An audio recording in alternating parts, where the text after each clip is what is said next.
साथियों नमस्कार, स्वागत है आपका एक बार फिर से चैनल में। हम लोग पीसीएस 2023 के लिए टेस्ट सीरीज़ देख रहे हैं और ये पीसीएस मंत्रा की टेस्ट सीरीज़ है जिसका हम पहला टेस्ट देखने जा रहे हैं। इसमें 150 प्रश्नों को शामिल किया गया है। ये टेस्ट सीरीज़ आपको मार्केट में मिल जाएगी, ठीक है। आपके आसपास कहीं जो है बुक शॉप हो वहाँ पे उपलब्ध हो गई है। ये पेड टेस्ट सीरीज़ है। शॉपकीपरों ने क्या किया है कि पेड टेस्ट सीरीज़ खरीद के और उसका प्रिंट आउट बेच रहे हैं, तो वहीं से परचेज़ किया है और आप जो है वहाँ से परचेज़ कर सकते हैं। और ये पहला टेस्ट है। पहले टेस्ट में पॉलिटी है, तो चलिए शुरू करते हैं आज के हम प्रश्नों को। हमारा इसके अलावा जो है जीएस वर्ड की टेस्ट सीरीज़ मैंने 14 टेस्ट उसके करवा दिए हैं, आप चैनल पे है जाके देख सकते हैं, ठीक है। तो ये पहला टेस्ट रहेगा, इसी प्रकार बाकी टेस्ट आएंगे धीरे धीरे करके, ठीक है। तो पॉलिटी का टेस्ट है, चलिए शुरू करते हैं आज के प्रश्नों को। आज का हमारा पहला प्रश्न है, फटाफट प्रश्नों को करेंगे। भारत के नियंत्रक एवं महालेखक परीक्षक के संबंध में निम्नलिखित कथनों पर विचार कीजिए। कौन सा कथन सही है? पहला कथन कहता है कि इसकी नियुक्ति राष्ट्रपति के द्वारा की जाती है, बिल्कुल सही है। जो भारत का नियंत्रक एवं महालेखक परीक्षक होता है उसकी नियुक्ति राष्ट्रपति के द्वारा की जाती है। दूसरा है, यह राष्ट्रपति के प्रसाद पर्यंत पद धारण करता है। दूसरा हमारा गलत है। क्यों? क्योंकि यह राष्ट्रपति के प्रसाद पर्यंत पद धारण नहीं करता है, बल्कि इसे कार्यकाल की सुरक्षा दी गई है। इसे राष्ट्रपति के ही द्वारा संविधान में उल्लिखित प्रक्रिया के अनुसार ही हटाया जा सकता है। तो ऑप्शन हमारा यहाँ पे ए सही हो जाएगा, ठीक है। आगे बढ़ते हैं। अगला प्रश्न है, भारत का सर्वोच्च विधिक अधिकारी होता है। तो भारत का सर्वोच्च विधिक अधिकारी कौन होता है? महान्यायवादी होता है। जानते हैं, ये अनुच्छेद 76, ठीक है। अनुच्छेद 76 के अनुसार जो है भारत का सर्वोच्च विधिक अधिकारी महान्यायवादी होता है। इसकी नियुक्ति मंत्रिपरिषद की सिफारिश पर राष्ट्रपति द्वारा की जाती है, ठीक। आगे बढ़ते हैं अगले प्रश्न की तरफ। अगला प्रश्न है, भारत के महान्यायवादी के संबंध में निम्नलिखित कथनों पर विचार कीजिए। कौन से कथन सही हैं? पहला कथन कहता है यह निजी विधिक कार्यवाही नहीं कर सकता है, ठीक है, पहला गलत है। दूसरा है, यह भारत सरकार का पूर्णकालिक वकील होता है। दूसरा भी गलत है, तो ऑप्शन डी हो जाएगा, ठीक है। ऑप्शन डी, भारत के महान्यायवादी के बारे में पूछा जा रहा है, तो क्यों दोनों गलत है इसके बारे में जान लीजिए। महान्यायवादी भारत सरकारों को विधि संबंधी विषयों पर सलाह देता है, ठीक है, किंतु भारत सरकार का पूर्णकालिक वकील नहीं होता है। चूँकि यह सरकारी कर्मी की श्रेणी में नहीं आता, आसानी से निजी विधिक कार्यवाही से रोका नहीं जा सकता है, ठीक है। तो ऑप्शन हमारा यहाँ डी हो जाएगा। आगे बढ़ते हैं अगले प्रश्न की तरफ। अगला प्रश्न है, भारतीय संविधान के संशोधन प्रक्रिया से संबंधित निम्नलिखित कथनों पर विचार कीजिए। कौन से कथन सही है? पहला कहता है संशोधन विधेयक को केवल लोकसभा में ही पुनर्स्थापित किया जा सकता है, ठीक। पहला हमारा गलत है। ये संविधान संशोधन प्रक्रिया के बारे में पूछा जा रहा है प्रश्न, ठीक है। तो पहला हमारा गलत है। क्यों गलत है? क्योंकि संविधान संशोधन का प्रस्ताव संसद के किसी भी सदन में लाया जा सकता है। ये जो यहाँ केवल लोकसभा लिखा है, तो लोकसभा की जगह किसी भी सदन में हो जाएगा। दूसरा है, संशोधन विधेयक को किसी मंत्री या गैर सरकारी सदस्य द्वारा पूरा स्थापित किया जा सकता है, सही है। राष्ट्रपति के लिए संविधान संशोधन विधेयक पर सहमति देना बाध्यकारी होता है, ये भी सही है। तो ऑप्शन हमारा यहाँ पे ए सही हो जाएगा, ठीक। आगे बढ़ते हैं अगले प्रश्न की तरफ। अगला प्रश्न है, भारत के संविधान का अनुच्छेद 368 किसके संबंध में है? तो अनुच्छेद 368 का संबंध संविधान का संशोधन करने की भारत की संसद की शक्ति के बारे में, ठीक है। संसद जो है, भारतीय संविधान के अनुच्छेद 368 का संबंध संसद संविधान संशोधन करने की शक्ति से है। इसमें संशोधन करने की 3 प्रकार की प्रक्रियाओं का उल्लेख है। कौन कौन सी? साधारण बहुमत, विशेष बहुमत और तीसरा होता है संसद के विशेष बहुमत के अलावा कम से कम आधे राज्यों के विधानमंडलों के अनुसमर्थन से, ठीक है। वित्तीय आपात जो है दिया गया है अनुच्छेद 360 में, जानते ही 360 में है वित्तीय आपात। फिर लोकसभा में अनुसूचित जातियों और अनुसूचित जनजातियों के लिए स्थानों का आरक्षण अनुच्छेद 330 में दिया गया है। इसके अलावा जो है भारत संघ की राजभाषा दिया गया है 343 में, ठीक है। तो ये सारे जो है आपको आर्टिकल याद रखने हैं। आगे बढ़ते हैं अगला प्रश्न है हमारा, संविधान के 42वें संशोधन द्वारा निम्नलिखित में से क्या क्या शामिल या परिवर्तित किया गया है या किया गए हैं? तो क्या क्या परिवर्तित किए गए हैं? तो इसमें से जो है जो सारे ऑप्शन हैं ये परिवर्तित किए गए हैं। इसके द्वारा लोकसभा की अवधि को 5 वर्ष से बढ़ाकर 6 वर्ष कर दिया गया था। देखिए 42वें संविधान संशोधन के बारे में पूछा जा रहा है। इसके द्वारा मूल कर्तव्यों को शामिल किया गया था। इसके द्वारा संविधान की प्रस्तावना में परिवर्तन किया गया था और इसके द्वारा 7वीं अनुसूची में परिवर्तन किया गया। तो सारे ऑप्शन सही है, तो ऑप्शन डी हो जाएगा। आगे बढ़ते हैं अगले प्रश्न की तरफ। अगला प्रश्न सूची को सुमेलित करना है। ठीक है, एक तरफ संशोधन दिए गए हैं कुछ अधिनियम और एक तरफ उनके कार्य। ठीक है, तो पहला जो है 52वां संविधान संशोधन अधिनियम 1985 के माध्यम से संविधान में 10वीं अनुसूची शामिल की गई थी। जानते ही हैं दल बदल के योग्यता होती है। ठीक है, 52वां संविधान संशोधन जिसमें दल बदल एवं अन्य आधारों पर संसद तथा राज्य विधानमंडल के सदस्यों की निर्भरता से संबंधित प्रावधान निर्धारित करना है। ठीक है, फिर है 73वां संशोधन अधिनियम 1992। 73वां संशोधन अधिनियम 1992 के द्वारा 11वां अनुसूची को शामिल किया गया था तथा भारत में पंचायतों से संबंधित प्रावधानों को संवैधानिक दर्जा दिया गया था। तो पंचायती राज से संबंधित है। फिर 61वां संशोधन की बारी आती है। तो 61वां संविधान संशोधन अधिनियम 1988 द्वारा साधारण चुनाव में मतदान के लिए निर्धारित न्यूनतम आयु को 21 वर्ष से घटाकर 18 वर्ष कर दिया गया था। ठीक है, तो ये हो जाएगा मतदान आयु 21 से 18 वर्ष। और फिर बात आती है 86वें संविधान संशोधन अधिनियम 2006 की। तो उसमें शिक्षा के अधिकार, जिसमें 6 से 14 वर्ष तक के सभी बालकों को, बच्चों को निःशुल्क शिक्षा व अनिवार्य शिक्षा के मूल अधिकार बना दिया गया। ठीक है, तो ऑप्शन हमारा कौन सा सही हो जाएगा? तो ऑप्शन हमारा बी सही हो जाएगा। ठीक, आगे बढ़ते हैं। अगला प्रश्न है, यह सिद्धांत कि भारत के संविधान की एक मूल संरचना अथवा आकृति है जिसे संशोधित नहीं किया जा सकता, निम्नलिखित में से किस निर्णय से अधिकाथित है? तो यह निर्णय था केशवानंद भारती बनाम केरल राज्य 1973। ठीक है, अनुच्छेद 368 के अंतर्गत संविधान संशोधन की शक्ति संबंधी विवाद जो है किसमें दिए हैं? संविधान में दिए गए हैं, जिसमें जो है ये मूल संरचना के बारे में, आकृति के बारे में जो संशोधित नहीं किया जा सकता है, केशवानंद भारती बनाम केरल राज्य 1973 के बारे में कहा गया। ठीक है, तो ऑप्शन हमारा यहाँ पे सी हो जाएगा। आगे बढ़ते हैं। अगला प्रश्न है, निम्नलिखित में से कौन सा युग्म सही सुमेलित है? सही सुमेलित पूछा है। भाग 17 में दिया गया है, राजभाषा का उल्लेख किया गया है। ठीक है, इसमें अनुच्छेद 343 से 351 तक का वर्णन है, तो पहला गलत है। दूसरा है भाग 16 में कुछ वर्गों के संबंध में विशेष उपबंध किया गया है। इसमें अनुच्छेद 330 से 342 तक वर्णन है। ठीक है, तो दूसरा भी गलत है। तीसरा है भाग 8 में संघ राज्य क्षेत्र के बारे में है।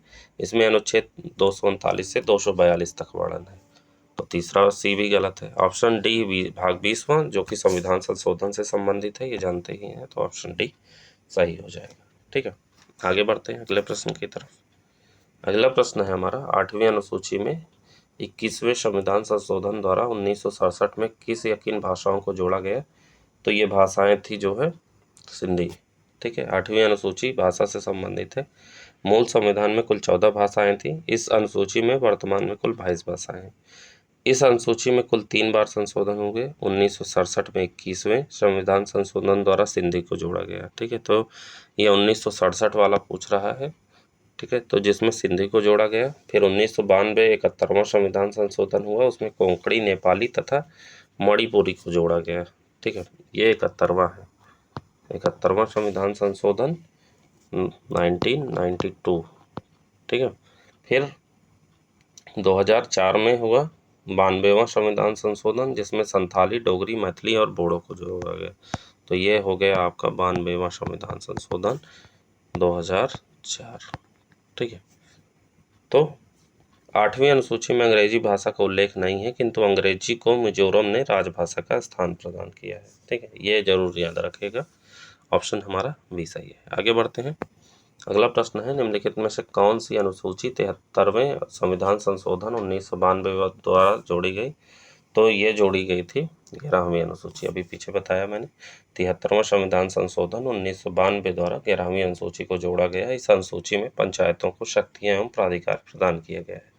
इसमें पंचायतों को कार्य करने के लिए कुछ कुल 29 विषय प्रदान किए गए। तो ऑप्शन हमारा यहाँ डी हो जाएगा। अगला प्रश्न है, निम्नलिखित में से छठी अनुसूची के अंतर्गत आने वाले राज्यों के सही समूह को चुनें।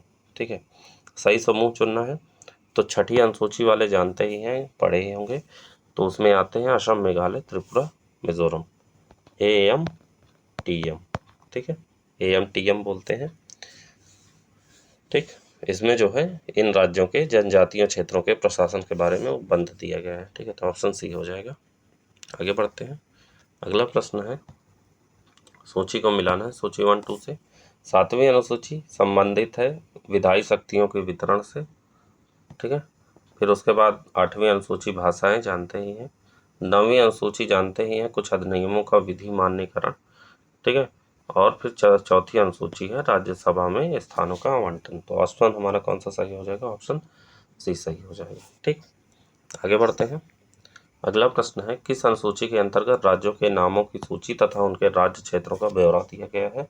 तो दिया गया है पहली अनुसूची में। ठीक है, पहली अनुसूची के अंतर्गत राज्य व संघ राज्य क्षेत्र को शामिल किया गया है। 9वीं अनुसूची में जो है क्या दिया गया है? भूमि सुधार अधिनियम को संवैधानिक सुरक्षा प्रदान करने हेतु शामिल किया गया।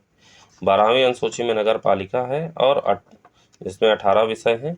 ठीक है, ये जरूर याद रखिएगा। ऑप्शन हमारा यहाँ पे जो है ए सही है। आगे बढ़ते हैं अगले प्रश्न की तरफ। अगला प्रश्न है, निम्नलिखित में से कौन सा सही सुमेलित नहीं है? नहीं है पूछा है। पहला है नागरिकता संविधान भाग 2, बिल्कुल सही है। मौलिक अधिकार भाग 3, ये भी सही है। फिर मौलिक कर्तव्य संविधान का भाग 4A, ये गलत है। क्यों? क्योंकि भाग 4A जो है मौलिक कर्तव्यों का उल्लेख भाग जो है 4(1) में दिया, ये 6(1) है। देखिए यहीं उल्टा लिखा है, 4 ऐसे लिखा जाएगा, 4A। ठीक, तो 4A में दिया गया है राज्य संविधान का भाग 6, ये सही है। ठीक, तो ऑप्शन हमारा क्या हो जाएगा? ऑप्शन सी जो है सुमेलित नहीं है। आगे बढ़ते हैं अगले प्रश्न की तरफ। अगला प्रश्न है, सूची को मिलाना है। ठीक है, सूची 1 सूची 2। अब दिया है भाग 15। भाग 15 निर्वाचन से संबंधित होता है, ये जानते हैं। फिर भाग जो है 14 होता है किससे संबंधित? भाग 14 होता है संघ और राज्यों के अधीन सेवाओं से। ठीक, उसके बाद बात आती है भाग 17 की। तो भाग 17 में दिया गया है राजभाषा और भाग 18 में दिया गया है आपात उपबंध। तो कौन सा ऑप्शन हमारा सही हो जाएगा? ऑप्शन बी हो जाएगा। ठीक, आगे बढ़ते हैं। अगला प्रश्न है, संविधान संशोधन के बारे में प्रावधान संविधान के किस भाग तथा अनुच्छेद के तहत दिया गया है? तो ये दिया गया है भाग 20 अनुच्छेद 368 के तहत। ठीक है, संविधान संशोधन के बारे में प्रावधान संविधान के भाग 20 तथा अनुच्छेद 368 के तहत दिया गया है। भारत में संविधान संशोधन की शक्ति संसद को दी गई है। ठीक है, तो ये याद रखिएगा, ऑप्शन ए सही है। आगे बढ़ते हैं। अगला प्रश्न है, संविधान संशोधन के लिए कुल कितने प्रकार की प्रक्रिया का प्रावधान है? तो इसमें कुल 3 प्रक्रियाएं होती हैं, साधारण बहुमत द्वारा संशोधन, विशेष बहुमत द्वारा संशोधन और तीसरा होता है विशेष बहुमत और राज्यों के अनुसमर्थन द्वारा संशोधन। ठीक, ऑप्शन बी हो जाएगा, अभी पीछे ही मैंने बताया था। अगला प्रश्न है, संविधान संशोधन की प्रक्रिया के संबंध में निम्न कथनों पर विचार कीजिए, कौन सा कथन सत्य है? पहला कथन हमारा कहता है, संविधान संशोधन विधेयक सर्वप्रथम लोकसभा में प्रस्तुत किया जाना चाहिए। तो पहला हमारा गलत है। ठीक है, क्यों? क्योंकि संविधान संशोधन की प्रक्रिया के लिए सर्वप्रथम संविधान संशोधन विधेयक संसद में प्रस्तुत किया जाता है, ना कि लोकसभा में। ठीक है, तो पहला हमारा गलत है। और या तो विधेयक जो है किसी भी सदन में प्रस्तुत किया जाए, लेकिन लोकसभा कोई जरूरी नहीं है। दूसरा है, विधेयक को संसद के प्रत्येक सदन द्वारा साधारण या विशेष बहुमत द्वारा पारित किया जाना चाहिए। दूसरा सही है, तो ऑप्शन हमारा बी हो जाएगा। आगे बढ़ते हैं अगले प्रश्न की तरफ। अगला प्रश्न है, निम्नलिखित कथनों में असत्य कथन की पहचान कीजिए। ठीक है, पहला हमारा कथन है, 5वीं अनुसूची असम, मेघालय, त्रिपुरा और मिजोरम के जनजात क्षेत्रों का प्रशासन, पहला हमारा गलत है। क्यों? क्योंकि 5वीं अनुसूची में अनुसूचित क्षेत्रों और अनुसूचित जनजातियों के प्रशासन एवं नियंत्रण के बारे में उपबंध है। ठीक है, और ये जो दिया है असम, मेघालय, त्रिपुरा और मिजोरम के जनजाति क्षेत्रों का प्रशासन, यह है हमारी 6वीं अनुसूची में। किसमें? 6वीं अनुसूची में। ठीक है, ये याद रखिएगा, 6वीं अनुसूची में, ना कि 5वीं। तो पहला हमारा गलत है। बी है 7वीं अनुसूची, संघ और राज्यों के मध्य शक्तियों का विभाजन, सही है। 10वीं दल बदल, सही है। 12वीं अनुसूची नगर पालिका के शक्तियों का उल्लेख, ठीक है, ऑप्शन डी हो जाएगा। आगे बढ़ते हैं। अगला प्रश्न है संविधान का भाग 9 का खा किससे संबंधित है? तो 9 का खा संबंधित है सहकारी समितियों से, ठीक है। 9 का खा किससे संबंधित है? सहकारी समितियों से। 9 का का संबंधित है नगर पालिका से। भाग 9 संबंधित है पंचायत से। भाग 8 संबंधित है संघ राज्य क्षेत्र से, ठीक। तो ऑप्शन है यहाँ पे डी हो जाएगा। आगे बढ़ते हैं। अगला प्रश्न है शिक्षा, विद्युत तथा भवन का उल्लेख 7वीं अनुसूची की किस सूची के तहत किया गया है? तो ये आपका किया गया है समवर्ती सूची के तहत। किसके तहत?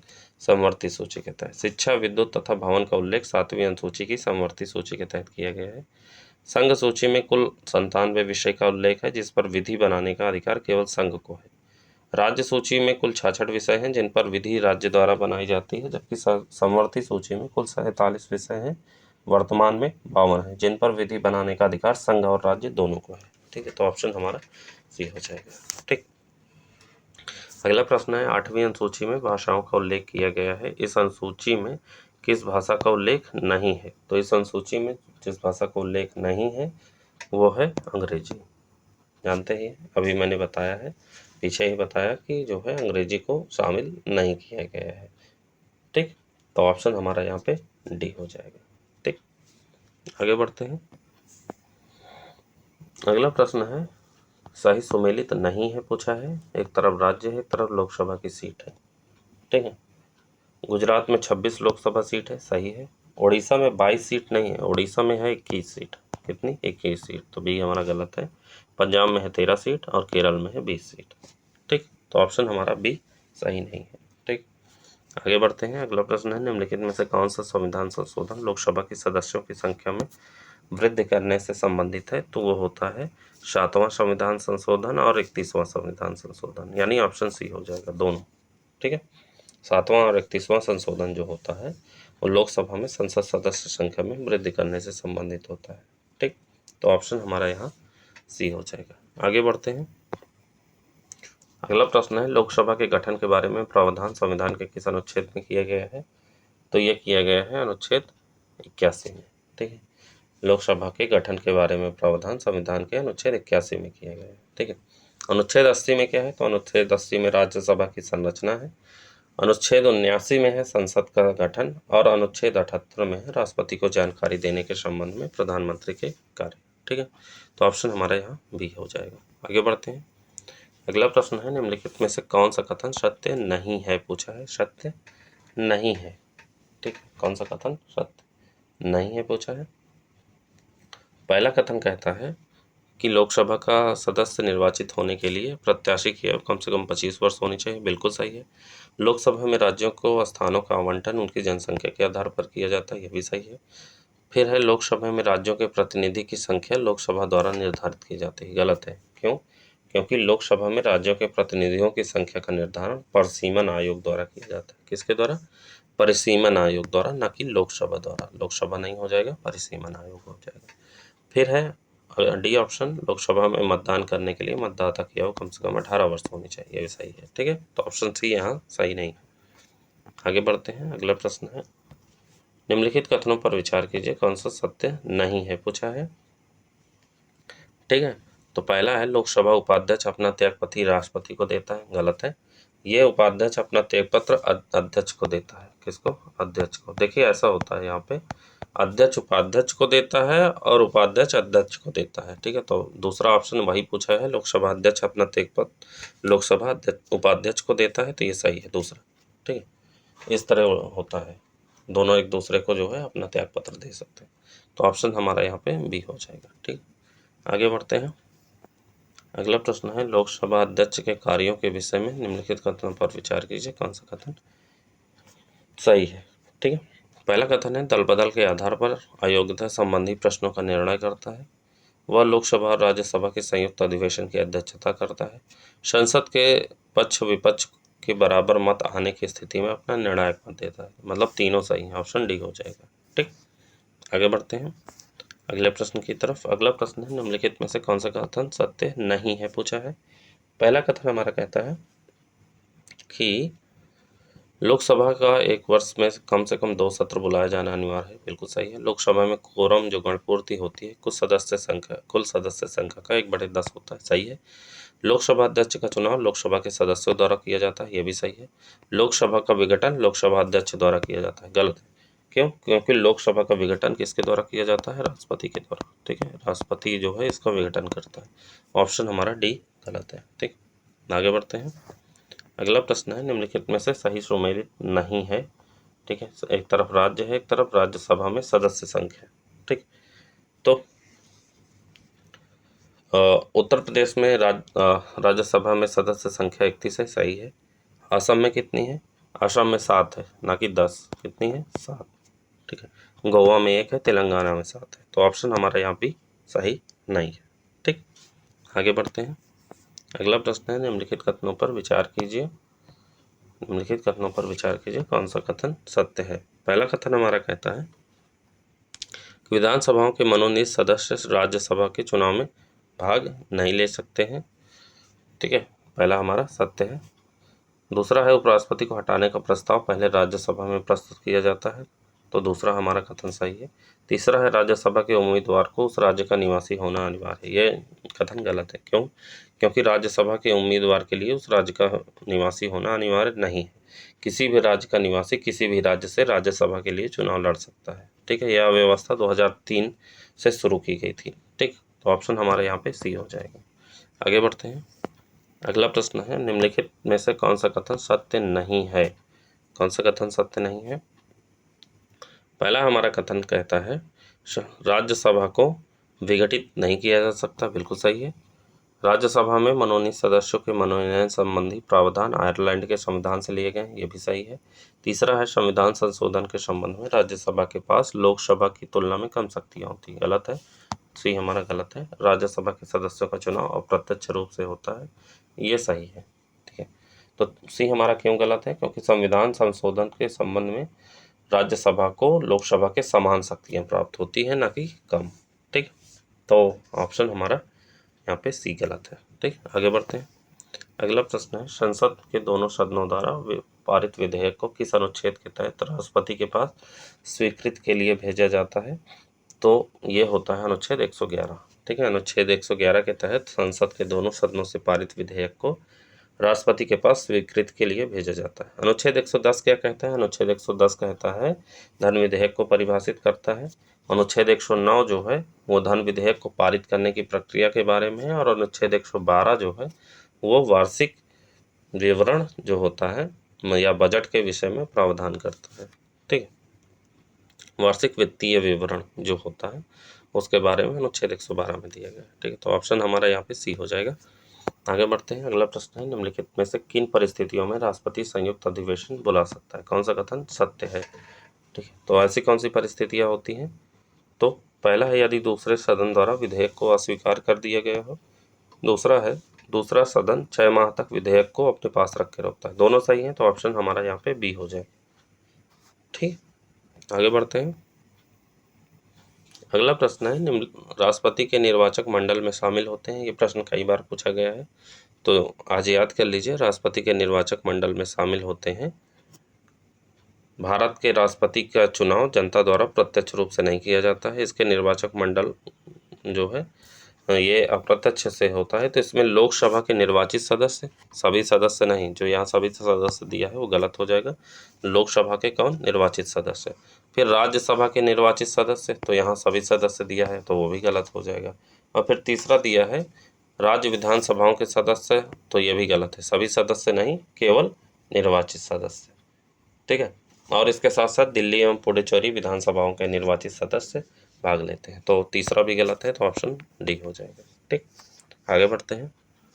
अगला प्रश्न है, डॉक्टर जाकिर हुसैन व्यक्ति के रूप में भारत के किस क्रम के राष्ट्रपति थे? तो जाकिर हुसैन रहे हैं तीसरे नंबर के, ठीक है। जाकिर हुसैन तीसरे, राजेंद्र प्रसाद पहले, ठीक है। और दूसरे रहे हैं सर्वपल्ली राधाकृष्णन। तो ऑप्शन हमारा यहाँ ए हो जाएगा। अगला प्रश्न है, भारत के राष्ट्रपति चुने जाने के लिए निम्न में से कौन सी अर्हता अनिवार्य है? ठीक है, तो इसमें जो है राष्ट्रपति चुने जाने के लिए 35 वर्ष की न्यूनतम आयु होना अनिवार्य है, ठीक। भारत का नागरिक हो और 35 वर्ष की आयु हो। और साथ साथ लोकसभा का सदस्य चुने जाने की योग्यता धारण करता हो। ठीक, तो ऑप्शन हमारा यहाँ बी हो जाएगा। आगे बढ़ते हैं। अगला प्रश्न है, भारत का राष्ट्रपति निम्न में से किसके समक्ष पद लेते हैं, किसके समक्ष शपथ लेते हैं? तो वो जो है राष्ट्रपति किसके समक्ष शपथ लेता है? तो वो लेता है लोकसभा के मुख्य न्यायाधीश के सामने। किसके सामने? लोकसभा के, भारत के मुख्य न्यायाधीश के सामने। ठीक है, भारत का राष्ट्रपति जो होता है वो देश के सर्वोच्च न्यायालय के मुख्य न्यायाधीश, जिन्हें प्रचलित रूप से भारत का मुख्य न्यायाधीश भी कहा जाता है, यानी सीजीआई जो कहा जाता है, उनके समक्ष जो है वो शपथ लेते हैं। ठीक है, मुख्य न्यायाधीश की अनुपस्थिति में राष्ट्रपति सर्वोच्च न्यायालय के वरिष्ठतम न्यायाधीश की उपस्थिति में शपथ ले सकते हैं। ठीक, उल्लेखनीय है कि राष्ट्रपति संविधान एवं विधि के संरक्षण की शपथ लेते हैं। तो ऑप्शन हमारा डी हो जाएगा। आगे बढ़ते हैं। अगला प्रश्न है, राष्ट्रपति का पद रिक्त हो सकता है। तो राष्ट्रपति का पद कब रिक्त हो जाएगा? जो है उनकी मृत्यु होने पर, त्यागपत्र देने पर, महाभियोग पारित होने पर। ऑप्शन डी हो जाएगा, यानी तीनों हो जाएगा। ठीक, यार या तो 5 वर्ष के लिए जब उनका कार्यकाल पूरा हो जाए तो रिक्त हो जाता है। आगे बढ़ते हैं। अगला प्रश्न है, भारत का उपराष्ट्रपति का पद है। तो उपराष्ट्रपति का पद कैसा है? तो भारत के उपराष्ट्रपति का पद तो देश का दूसरा सर्वोच्च पद है। राज्यसभा का पदेन सभापति और अमेरिका उपराष्ट्रपति के तर्ज पर होता है। तो ऑप्शन यहाँ डी सही हो जाएगा। ठीक, अगला प्रश्न है, भारत के उपराष्ट्रपति को शपथ कौन दिलाता है? तो उपराष्ट्रपति को शपथ राष्ट्रपति द्वारा दिलाया जाता है। ठीक है, ऑप्शन ए सही है। आगे बढ़ते हैं। अगला प्रश्न है, निम्न में से किस अनुच्छेद के अनुसार उपराष्ट्रपति राज्यसभा का पदेन सभापति होता है? तो वो अनुच्छेद होता है अनुच्छेद 64। ठीक है, भारतीय संविधान के अनुच्छेद 64 के अनुसार उपराष्ट्रपति राज्यसभा का पदेन सभापति होगा। सभापति के रूप में इसकी शक्तियां एवं कार्य लोकसभा अध्यक्ष के समान ही होते हैं। ठीक है, तो ऑप्शन हमारे यहाँ बी हो जाएगा। आगे बढ़ते हैं। अगला प्रश्न है, भारत के प्रधानमंत्री के संबंध में निम्नलिखित कथनों पर विचार कीजिए, कौन सा कथन सही है? प्रधानमंत्री के बारे में पूछा जा रहा है। पहला कथन है, यह सरकार का वास्तविक प्रमुख होता है। सही है। यह राष्ट्रपति के द्वारा नियुक्त किया जाता है। यह भी सही है। इसे अनिवार्य रूप से लोकसभा का सदस्य होना चाहिए। ये गलत है, अनिवार्य रूप से नहीं। जो है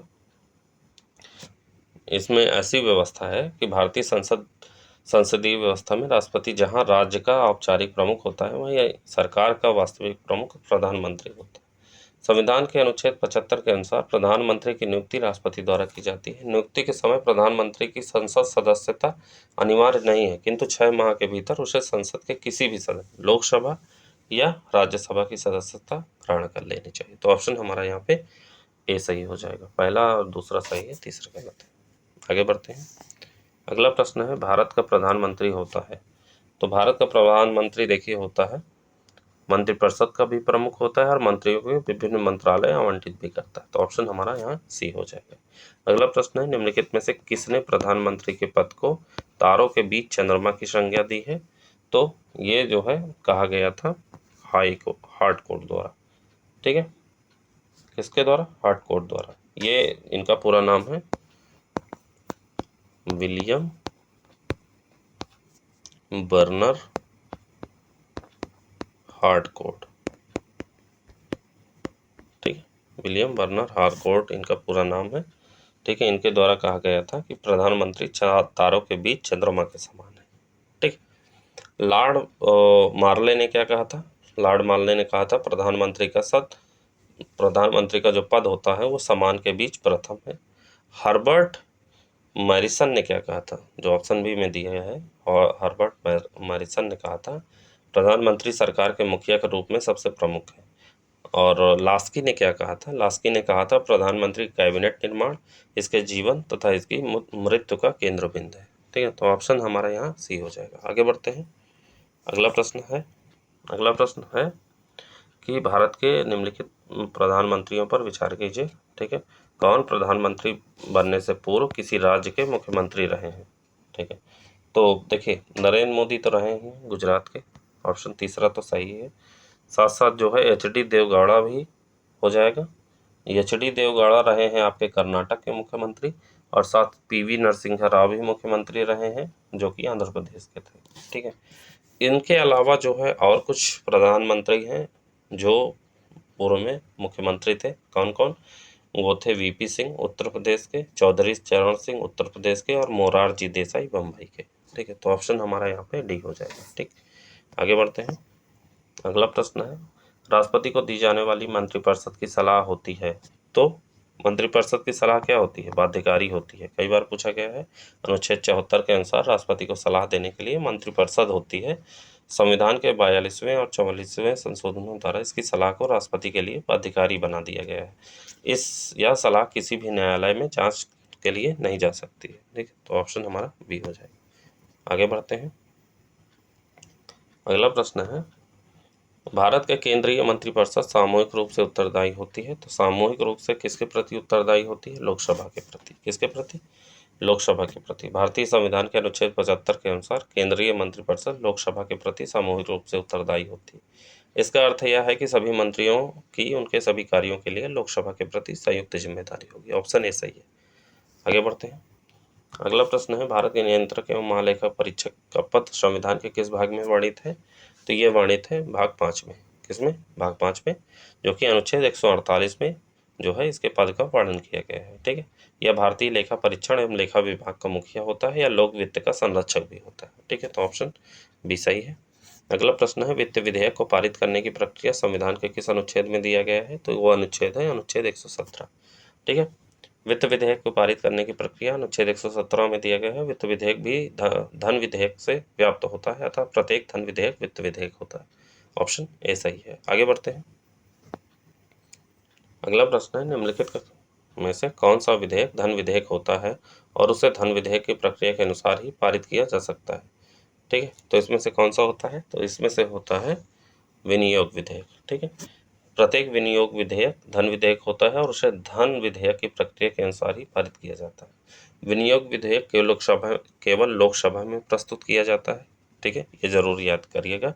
अनुच्छेद 114 जो है विनियोग विधेयक से संबंधित है। इसमें यह कहा गया है कि संचित निधि से कोई धन विधेयक जो है विनियोग विधेयक द्वारा ही निकाला जाता है, अन्यथा नहीं। तो ऑप्शन हमारा बी हो जाएगा। आगे बढ़ते हैं अगला प्रश्न की तरफ। अगला प्रश्न है, निम्नलिखित में से सही सुमेलित है। एक सही सुमेलित है, तो इसमें से जो है जो सही सुमेलित है वो है लेखानुदान अनुच्छेद 116। यह सही सुमेलित है, बाकी सब गलत है। क्यों? क्योंकि जो है लेखानुदान अनुच्छेद 116 में है, अनुदान की मांग जो है अनुच्छेद 113 में है। किसमें? अनुच्छेद 113 में है। अनुपूरक अनुदान आपका जो है किसमें है? 115 में है। ठीक है, अनुपूरक अनुदान 115 में है।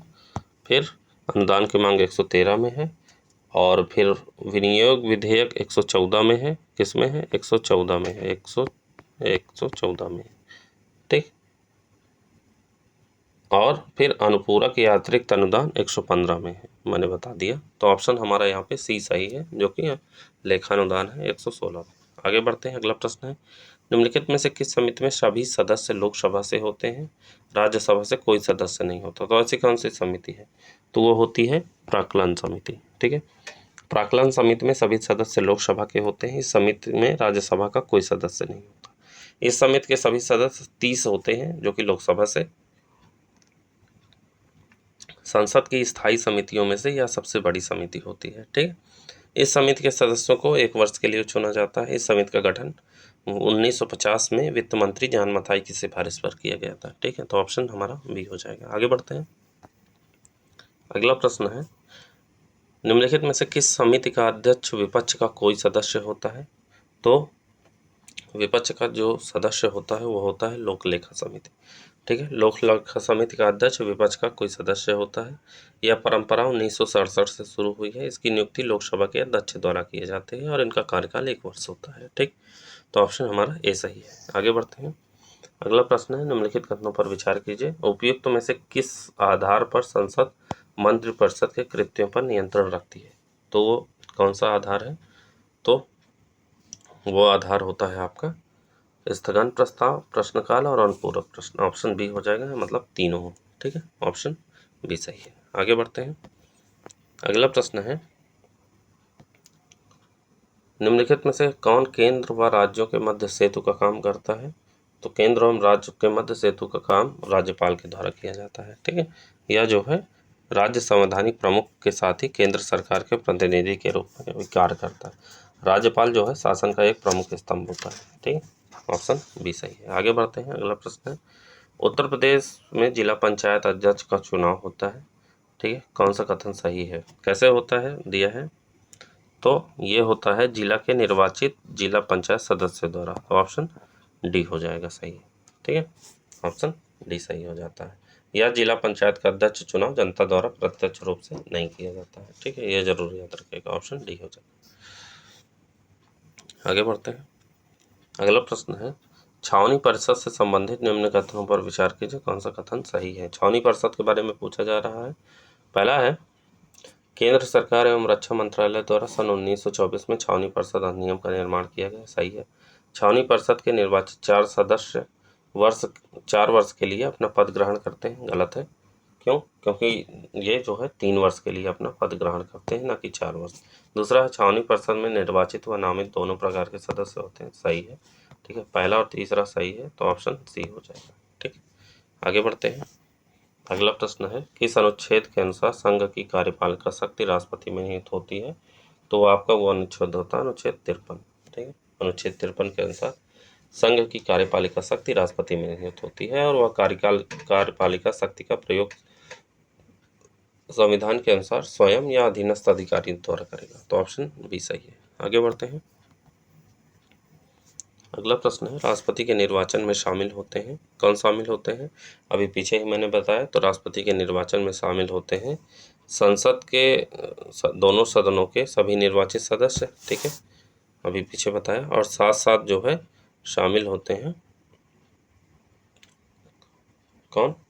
तो वो होते हैं राज्यों के विधानसभाओं के सभी निर्वाचित सदस्य। तो ऑप्शन हमारा यहाँ पे सी सही हो जाएगा। ठीक, आगे बढ़ते हैं, अगला प्रश्न है, किस संविधान संशोधन द्वारा नगरीय प्रशासन स्वशासन को संवैधानिक दर्जा प्रदान किया गया है?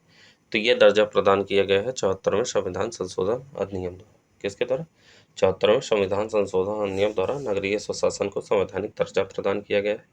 इसी अधिनियम द्वारा भाग 9 का को जोड़ा गया है, जिसमें नगर पालिका के प्रशासन से संबंधित विभिन्न प्रावधान किए गए। तो ऑप्शन भी सही है। आगे है, निम्न में से किस समिति ने पंचायती राज को संवैधानिक दर्जा प्रदान करने की संतुष्टि की थी? तो ये जो है किया गया था पीके थुंगन समिति द्वारा। पीके थुंगन समिति ने पंचायती राज को संवैधानिक दर्जा प्रदान करने की संतुष्टि की थी। डॉक्टर लक्ष्मी सिंघवी समिति का नाम पंचायती सुधार से जुड़ा है। इस समिति ने पंचायती राज को संवैधानिक स्थिति प्रदान करने की संतुष्टि की थी। ठीक है, तो ऑप्शन सी सही है। आगे बढ़ते हैं,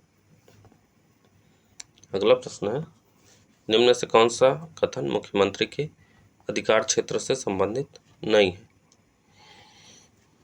तो मुख्यमंत्री के अधिकार क्षेत्र से जो संबंधित नहीं होता है वो है, मुख्यमंत्री राज्यपाल को विधानसभा भंग करने की सलाह नहीं दे सकते हैं। बिल्कुल, मुख्यमंत्री राज्यपाल को विधानसभा भंग करने की सलाह दे सकता है। वहीं विधानसभा के बहुमत दल का नेता होता है। ठीक है, तो ऑप्शन हमारा यहाँ डी सही नहीं है, बाकी सही है। राज्यपाल विधानसभा के बहुमत दल के नेता को मुख्यमंत्री पद नियुक्त करता है। मुख्यमंत्री राज्यपालिका का वास्तविक प्रधान होता है और मुख्यमंत्री की सलाह पर ही राज्यपाल मंत्रिपरिषद के मंत्रियों की नियुक्ति करता है। ठीक है, तो ऑप्शन हमारा यहाँ डी हो जाएगा, जो सही नहीं है। आगे बढ़ते हैं, अगला प्रश्न है, निम्न में से किसका चुनाव उत्तर प्रदेश में जनता द्वारा प्रत्यक्ष रूप से नहीं किया जाता है? तो जनता द्वारा प्रत्यक्ष रूप से किसका चुनाव नहीं किया जाता है? वो है क्षेत्र पंचायत प्रमुख का। किसका? क्षेत्र पंचायत प्रमुख। उत्तर प्रदेश में मतदाता द्वारा प्रत्यक्ष रूप से क्षेत्र पंचायत प्रमुख या ब्लॉक प्रमुख का चुनाव नहीं किया जाता है। इसका चुनाव जो है क्षेत्र पंचायत सदस्य बीटीसी द्वारा किया जाता है, इसलिए यह अप्रत्यक्ष चुनाव के अंतर्गत माना जाता है। ठीक है, तो ऑप्शन सी हो जाएगा। आगे अगला प्रश्न है, किस संविधान संशोधन द्वारा राज्य मंत्रिपरिषद में मंत्रियों की संख्या को लेकर प्रावधान किया गया है? तो ये प्रावधान किए गए हैं आपके 91 संविधान संशोधन द्वारा। किसके द्वारा? 91 संविधान संशोधन द्वारा। इसके द्वारा राज्य मंत्रिपरिषद केंद्र में भी मंत्रियों की अधिकतम संख्या को निश्चित कर दिया गया है। ठीक है, तो ऑप्शन हमारा यहाँ सी हो जाएगा। अगला प्रश्न है, राज्य मंत्रिपरिषद सामूहिक रूप से किसके प्रति उत्तरदायी होती है? तो यह होती है विधानसभा के प्रति। ठीक है, आगे बढ़ते हैं, अगला प्रश्न है, सूची दिया गया है और गठन वर्ष दिया गया है। ठीक है, पूछा है किसका गठन किस वर्ष हुआ? तो LM सिंघवी समिति का गठन हुआ था 1986 में। कब? 1986 में। उसके बाद अशोक मेहता समिति 1977 में, संथानम समिति का जो है होता है 1963 में, और फिर जो है PK थुंगन समिति अभी पीछे बताया 1988 में। तो कौन सा ऑप्शन सही हो जाएगा? ऑप्शन हमारा बी सही हो जाएगा। ठीक है, ऑप्शन बी सही है। आगे बढ़ते हैं। अगला प्रश्न है, निम्न में से किस पदाधिकारी की नियुक्ति राष्ट्रपति द्वारा नहीं की जाती है? तो ऐसा कौन सा पदाधिकारी है? तो वो होता है राज्य महिला आयोग के अध्यक्ष की। राज्य महिला आयोग अधिनियम 1990 के तहत राष्ट्रीय महिला आयोग के अध्यक्ष की नियुक्ति केंद्र सरकार द्वारा की जाती है। तो ऑप्शन डी हो जाएगा। आगे बढ़ते हैं। अगला प्रश्न है, निम्न में से कौन सा कथन असत्य है? असत्य पूछा है, कौन सा है? पहला है, राष्ट्रपति अपना त्यागपत्र उपराष्ट्रपति को सौंपता है, बिल्कुल सही है। दूसरा है, राष्ट्रपति चुनाव से संबंधित किसी विवाद का निपटारा उच्च न्यायालय द्वारा किया जाता है, गलत है। उच्च न्यायालय द्वारा इसका निपटारा नहीं किया जाता है, बल्कि राष्ट्रपति चुनाव से संबंधित किसी विवाद का निपटारा उच्चतम न्यायालय द्वारा किया जाता है, न कि उच्च न्यायालय द्वारा। ठीक है, सुप्रीम कोर्ट द्वारा किया जाता है। फिर सी है, सभी मंत्री अपने पद पर राष्ट्रपति के प्रसाद पर्यत धारण करते हैं, सही है। राष्ट्रपति अपने पद की तारीख से 5 वर्ष की अवधि तक धारण करने का अधिकार होता है, डी भी सही है। तो हमारा बी यहाँ सही नहीं है। आगे बढ़ते हैं। अगला प्रश्न है, संसद में किसी विषय के गतिरोध होने पर संसद के दोनों सदनों की संयुक्त बैठक का आह्वान राष्ट्रपति द्वारा किस अनुच्छेद के अंतर्गत किया जाता है? तो वो अनुच्छेद होता है अनुच्छेद 108। ठीक है, अनुच्छेद 108 के अनुसार यदि किसी विषय को लेकर राज्यसभा एवं लोकसभा में गतिरोध होता है तो दोनों सदनों की संयुक्त बैठक का आह्वान राष्ट्रपति द्वारा ही किया जाता है। ऑप्शन सी सही है। आगे बढ़ते हैं। अगला प्रश्न है, दंड के आदेश की प्रकृति को बदले बिना दंड की मात्रा को कम कर देना क्या कहलाता है? तो उसे कहते हैं परिहार। ठीक है, रिमिशन कहा जाता है। अनुच्छेद 72 के तहत राष्ट्रपति को क्षमादान की शक्ति प्रदान की गई है। इसी के तहत परिहार भी सम्मिलित है, जिसमें दंड के आदेश की प्रकृति को बदले बिना दंड की मात्रा को कम कर देने का प्रावधान है। यह अधिकारिता राष्ट्रपति को प्रदत्त है। ऑप्शन बी सही है। आगे बढ़ते हैं। अगला प्रश्न है, संविधान के किस अनुच्छेद में राष्ट्रपति को पद से हटाने के लिए महाभियोग की प्रक्रिया का उल्लेख किया गया है? तो ये प्रक्रिया होती है अनुच्छेद 61। कौन सी प्रक्रिया? अनुच्छेद 61, जिसमें जो है उल्लेख किया गया है कि महाभियोग का प्रस्ताव किसी भी सदन में लाया जा सकता है। एक सदन द्वारा प्रस्ताव लाया जाता है तो दूसरे सदन द्वारा उसका अन्वेषण किया जाता है। ठीक है, तो ऑप्शन डी सही है। आगे बढ़ते हैं। अगला प्रश्न है, राष्ट्रपति से संबंधित निम्न कथन पर विचार कीजिए और सही विकल्प का चयन करना है। ठीक है, तो हमारा पहला कथन है, राष्ट्रपति प्रधानमंत्री की सलाह पर ही अन्य मंत्रियों की नियुक्ति करता है, सही है। राष्ट्रपति कार्यपालिका शक्ति का प्रयोग मंत्रिपरिषद द्वारा की गई सलाह के अनुसार करता है, यह भी सही है। राष्ट्रपति सत्र के 17वां की अवधि में अध्यादेश जारी कर सकता है, यह भी सही है। तो तीनों सही है, ऑप्शन डी हो जाएगा। आगे बढ़ते हैं अगले प्रश्न की तरफ। अगला प्रश्न है, उच्चतम न्यायालय के न्यायाधीश बनने के लिए कौन सी अर्हता सही नहीं है? उच्चतम न्यायालय का न्यायाधीश बनने के लिए पूछा जा रहा है, तो इसमें जो है कौन सी सही नहीं है? तो इसमें जो है ऑप्शन बी सही नहीं। किसी उच्चतम न्यायालय या 2 से अधिक उच्च न्यायालय में कम से कम 10 वर्ष का न्यायाधीश होना, ये गलत है। क्यों? क्योंकि अनुच्छेद 124 में ये कहा गया है कि उच्चतम न्यायालय के न्यायाधीशों की संबंधी अर्हता बंद किए गए। उच्चतम न्यायालय का न्यायाधीश बनने के लिए किसी व्यक्ति को किसी उच्च न्यायालय या दो से अधिक अन्य न्यायालयों में कम से कम 5 वर्ष के लिए न्यायाधीश होना चाहिए, ना कि 10 वर्ष। कितना? 5 वर्ष। ठीक, 5 वर्ष। ऑप्शन यहाँ पे 10 वर्ष नहीं बल्कि 5 वर्ष। ठीक है, ऑप्शन बी जो है हमारा सही नहीं है। आगे बढ़ते हैं अगले प्रश्न की तरफ। अगला प्रश्न है, उच्चतम न्यायालय के न्यायाधीशों का वेतन किसके द्वारा निर्धारित किया जाता है? तो ये निर्धारित किया जाता है संसद द्वारा। ठीक है, उच्चतम न्यायालय के न्यायाधीशों का वेतन, भत्ता, विशेषाधिकार, अवकाश एवं पेंशन समय पर संसद द्वारा निर्धारित किया जाता है। ठीक, आगे बढ़ते हैं। अगला प्रश्न है, निम्नलिखित में से कौन सा सही नहीं है? पहला है अनुच्छेद 126, तदर्थ न्यायाधीशों की नियुक्ति, गलत है। अनुच्छेद 126 क्यों? क्योंकि अनुच्छेद 126 में कार्यकारी मुख्य न्यायाधीश की नियुक्ति से जुड़ा है। ठीक है, और तदर्थ न्यायाधीशों की नियुक्ति अनुच्छेद 127 में है। ठीक है, 127 और 126 है किसके? मुख्य न्यायाधीश, कार्यकारी मुख्य न्यायाधीश, ठीक। और 130 है उच्चतम न्यायालय का स्थान, 128 है सेवानिवृत्त न्यायाधीश और 125 है न्यायाधीशों का वेतन। ऑप्शन ए सही नहीं है। अगला प्रश्न है, महाभियोग के दौरान उच्चतम न्यायालय के न्यायाधीश की जांच के लिए गठित कमेटी कौन सा सदस्य नहीं होता है? तो जो है वो सदस्य नहीं होता है उच्च न्यायालय का न्यायाधीश, ठीक। न्यायाधीश जांच अधिनियम 1968 के अनुसार जो है उच्चतम न्यायालय के न्यायाधीश को हटाने के संबंध में महाभियोग की प्रक्रिया का उपबंध किया गया है, जिसमें जांच के लिए 3 सदस्यीय कमेटी का प्रावधान किया गया है, जिसमें कमेटी होती है उच्चतम न्यायालय का मुख्य न्यायाधीश या उच्चतम न्यायालय का कोई अन्य न्यायाधीश।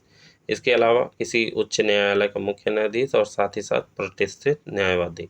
उच्च न्यायालय का न्यायाधीश इस समिति का सदस्य नहीं होता है, ठीक है। तो ऑप्शन सी हो जाएगा। आगे बढ़ते हैं। अगला प्रश्न है, भारतीय संविधान के किस अनुच्छेद में उच्चतम न्यायालय की आरंभिक अधिकारिता का उल्लेख है? तो ये उल्लेख किया गया है, उपयुक्त में से कोई नहीं इसमें हो जाएगा, वो उल्लेख किया गया है अनुच्छेद 131 में, ठीक है। अनुच्छेद 131 में किया गया है आरंभिक अधिकारिता, ठीक। ऑप्शन डी हो जाएगा। अगला प्रश्न है, उच्चतम न्यायालय का सेवानिवृत्त न्यायाधीश निम्नलिखित में से किस स्थान पर कार्य करता है? तो ये कार्य करता है, उपरोक्त में से कोई नहीं हो जाएगा। तो ये हो जाएगा, उच्चतम न्यायालय के सेवानिवृत्त न्यायाधीश को भारत के किसी भी न्यायालय या प्राधिकरण में कार्य करने की स्वतंत्रता नहीं है। ऐसा उन्हें सेवाकाल के दौरान निर्णय देते समय निष्पक्ष रहने के लिए किया गया है, ठीक है। तो ऑप्शन डी हो जाएगा। आगे बढ़ते हैं। अगला प्रश्न है, उच्चतम न्यायालय की स्वतंत्रता सुनिश्चित करने के संबंध में कौन सा कथन असत्य है? तो वो कथन होता है ऑप्शन सी, संसद के अलावा कोई इनके न्याय क्षेत्र में कटौती नहीं कर सकता, ठीक। ऑप्शन सी हो जाएगा। आगे बढ़ते हैं। अगला प्रश्न है, उच्चतम न्यायालय के सलाहकार क्षेत्र अधिकार के संबंध में निम्नलिखित कथनों पर विचार कीजिए, ठीक है। 3 कथन दिए गए हैं। पहला कथन है, अनुच्छेद 43 में 143 में इसका प्रावधान है, बिल्कुल सही है। उच्चतम न्यायालय के सलाहकार क्षेत्र अधिकार के बारे में पूछा गया है, पहला कथन सही है।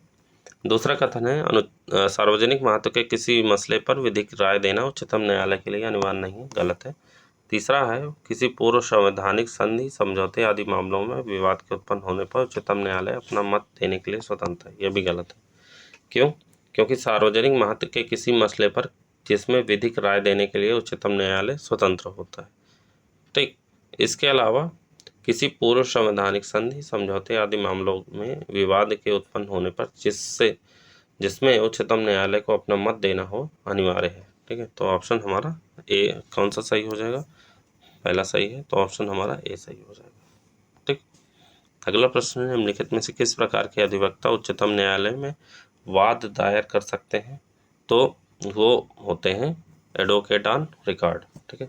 उच्चतम न्यायालय में कार्य करने वाले 3 प्रकार के अधिवक्ताओं को केवल एडवोकेट ऑन रिकॉर्ड अधिवक्ता ही किसी प्रकार का रिकॉर्ड या केस फाइल कर सकते हैं, जबकि वरिष्ठ अधिवक्ता तथा अन्य कोई अधिवक्ताओं को उच्चतम न्यायालय में कोई दस्तावेज या वाद दायर करने का अधिकार नहीं होता है, ठीक है। तो ऑप्शन सी हो जाएगा। आगे बढ़ते हैं। अगला प्रश्न है, उच्चतम न्यायालय के मूल क्षेत्राधिकार में कौन सा विवाद शामिल है, ठीक है।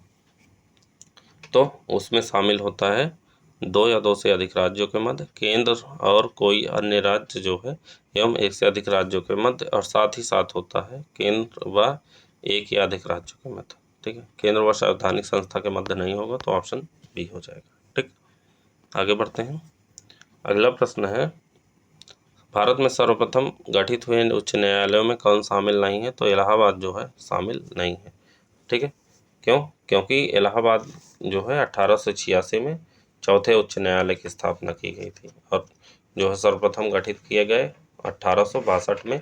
कौन कौन से? कलकत्ता, बॉम्बे और मद्रास, ठीक। तो ऑप्शन यहाँ पे ए हो जाएगा। अगला प्रश्न है, उच्च न्यायालय के न्यायाधीश की नियुक्ति में राष्ट्रपति द्वारा किससे परामर्श लिया जाता है? तो वो परामर्श लिया जाता है उच्चतम न्यायालय के मुख्य न्यायाधीश, उच्च न्यायालय का मुख्य न्यायाधीश और राज्यपाल, तीनों हैं। तो ऑप्शन डी हो जाएगा, ठीक है। आगे बढ़ते हैं अगले प्रश्न की तरफ।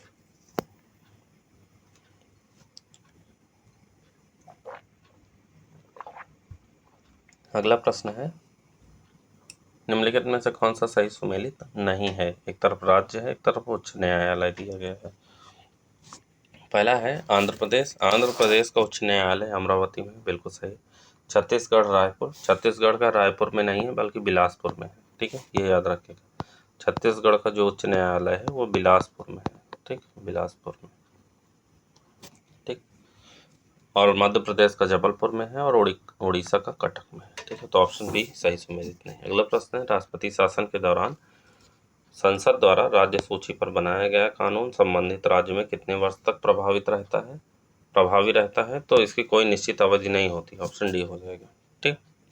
आगे बढ़ते हैं अगले प्रश्न की तरफ।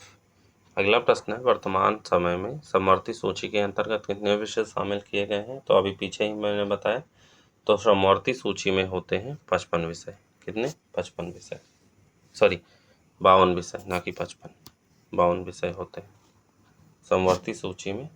52 विषय होते हैं, वर्तमान में 52 है, ठीक। तो ऑप्शन बी हो जाएगा। अगला प्रश्न है, केंद्र व राज्य के मध्य प्रशासनिक संबंधों की व्याख्या किन अनुच्छेदों से की गई है? तो वो अनुच्छेद होते हैं अनुच्छेद 256 व 256 से लेकर 263 तक के, ठीक है। इसमें केंद्र व राज्य के मध्य प्रशासनिक संबंधों की व्याख्या की गई है अनुच्छेद 256 से 263 तक। ऑप्शन सी सही है। आगे बढ़ते हैं। अगला प्रश्न है, निम्नलिखित में से सही क्रम क्या है? सही क्रम पूछ रहा है, तो इसका सही क्रम हो जाएगा ऑप्शन सी। प्रथम प्रशासनिक सुधार आयोग की स्थापना होती है 1966 में, फिर सरकारीय आयोग 1983 में, फिर द्वितीय प्रशासनिक सुधार आयोग 2005 में और पुंछी आयोग 2007 में, ठीक है। तो ऑप्शन सी हो जाएगा। आगे बढ़ते हैं। अगला प्रश्न है, राज्य के महाधिवक्ता पद की कौन सी अर्हता सही नहीं है? तो इसमें से जो है ऑप्शन बी है 5 वर्ष तक न्यायिक अधिकारी होने की योग्यता। क्यों? क्योंकि जो है अनुच्छेद जो है 165 के में राज्य के सर्वोच्च कानून अधिकारी के रूप में राज्य महाधिवक्ता पद की व्यवस्था है, इसकी नियुक्ति राज्यपाल द्वारा होती है। उच्च न्यायालय का न्यायाधीश बनने की योग्यता भारत का नागरिक होना, 10 वर्षों तक न्यायिक अधिकारी जो है, न कि 5 वर्ष, ठीक है। कितना? 10 वर्ष,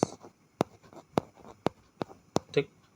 10 वर्ष का जो है न्यायिक अधिकारी या उच्च न्यायालय में 10 वर्षों तक वकालत करने का अनुभव होना चाहिए, ठीक। तो ऑप्शन बी हमारा सही नहीं है। आगे बढ़ते हैं। अगला है, केंद्रीय सतर्कता आयोग सीवीसी किस मंत्रालय के अंतर्गत कार्य करता है? तो सीवीसी करता है, उपयुक्त में से कोई नहीं हो जाएगा, संस्थानों समिति की सिफारिश पर गठित केंद्रीय सतर्कता आयोग एक सांविधिक निकाय है जो किसी मंत्रालय या विभाग के अंतर्गत कार्य नहीं करता है। यह एक स्वतंत्र संस्था है जो संसद के प्रति जवाबदेह होती है। तो ऑप्शन हमारे यहाँ डी हो जाएगा। अगला प्रश्न है, राज्य सूचना आयुक्तों के वेतन भत्ते एवं अन्य सेवा शर्तों का निर्धारण किसके द्वारा किया जाता है? तो ये निर्धारण किया जाता है केंद्र सरकार द्वारा। किसके द्वारा? केंद्र सरकार द्वारा। ऑप्शन ए सही है। आगे बढ़ते हैं। अगला प्रश्न है, संविधान के किस अनुच्छेद में सशस्त्र विद्रोह तथा बाह्य आक्रमण होने के खतरा होने पर राष्ट्रीय आपात का उपबंध है? बिल्कुल आसान प्रश्न है, अनुच्छेद 352 के अंतर्गत, ठीक है, अनुच्छेद 352। आगे बढ़ते हैं। अगला प्रश्न है,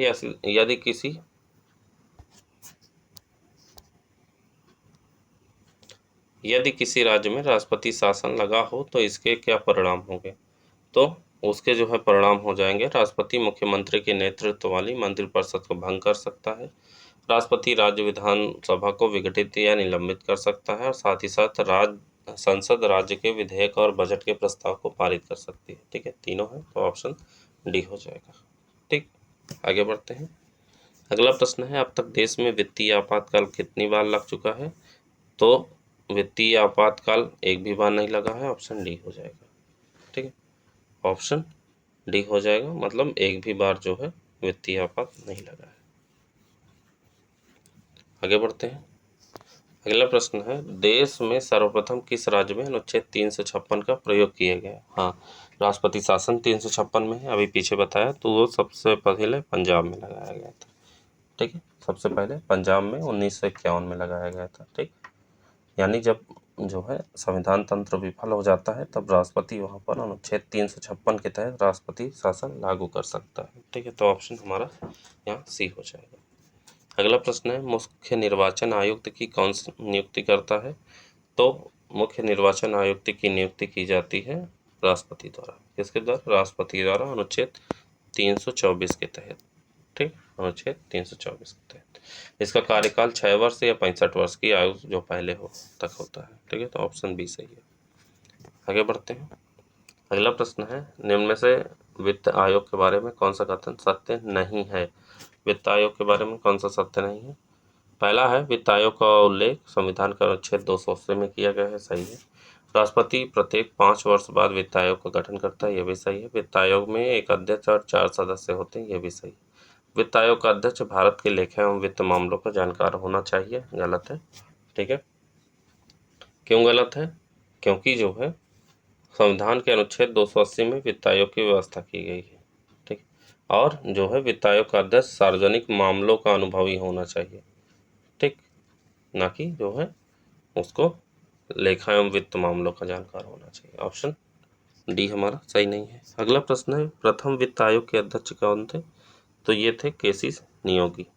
केसी नियोगी प्रथम वित्त आयोग के अध्यक्ष केसी नियोगी थे। प्रथम वित्त आयोग का गठन 1951 में किया गया था। वर्तमान में 15वें वित्त आयोग के अध्यक्ष कौन है? एन के सिंह है। ठीक है, इसका कार्यकाल 2026 तक है, 2021 से 2026 तक। ऑप्शन ही सही है। आगे बढ़ते हैं। अगला प्रश्न है, केंद्र एवं राज्यों के बीच कराधान व्यवस्था का निर्धारण की सिफारिश राष्ट्रपति से कौन करता है? तो ये किया जाता है वित्त आयोग द्वारा। ठीक है, ये जो है अनुच्छेद 280 के तहत राष्ट्रपति प्रत्येक 5 वर्ष में इसका गठन करता है। या एक अर्धन्यायिक निकाय है। ऑप्शन भी सही है। अगला प्रश्न है, निम्न में से कौन एक संवैधानिक निकाय है? तो इसमें से जो है राष्ट्रीय अनुसूचित जाति आयोग एक संवैधानिक निकाय का इसे दर्जा दिया गया है। ठीक है, इसका गठन संविधान के अनुच्छेद 338 के तहत किया जाता है। कौन सा? 338 के तहत किया गया है। बाकी अन्य आयोग जो दिए हैं, राष्ट्रीय अल्पसंख्यक आयोग, राष्ट्रीय मानव अधिकार आयोग, महिला आयोग, ये सांविधिक निकाय है, क्योंकि इसकी स्थापना जो है संसद के नियम द्वारा की गई है। तो ऑप्शन हमारा यहाँ पे ये सही हो जाएगा। आगे बढ़ते हैं। अगला प्रश्न है, राष्ट्रीय अनुसूचित जाति आयोग के अध्यक्ष का कार्यकाल निर्धारित होता है। तो वो कार्यकाल होता है राष्ट्रपति द्वारा। किसके द्वारा? राष्ट्रपति द्वारा। ठीक, जिसमें जो है अनुच्छेद 338 के तहत। किसके तहत? अनुच्छेद 338 के तहत। ठीक है, इसमें एक अध्यक्ष, एक उपाध्यक्ष और 3 अन्य सदस्य होते हैं। इनकी नियुक्ति राष्ट्रपति द्वारा की जाती है और इनके कार्यकाल का निर्धारण भी राष्ट्रपति द्वारा ही किया जाता है। अगला प्रश्न है, निम्न में से कौन सा कथन सत्य नहीं है? सत्य नहीं है पूछा है। पहला है, राष्ट्रीय अनुसूचित जनजाति आयोग के गठन संविधान के अनुच्छेद 338 का के तहत किया गया है। सही है। ठीक है, दूसरा है, यह एक सांविधिक निकाय है। बी हमारा गलत है। क्यों? क्योंकि जो है ये सांविधिक निकाय नहीं है, बल्कि जो है ये एक संवैधानिक निकाय है। क्या है? संवैधानिक, ना कि सांविधिक। संवैधानिक है।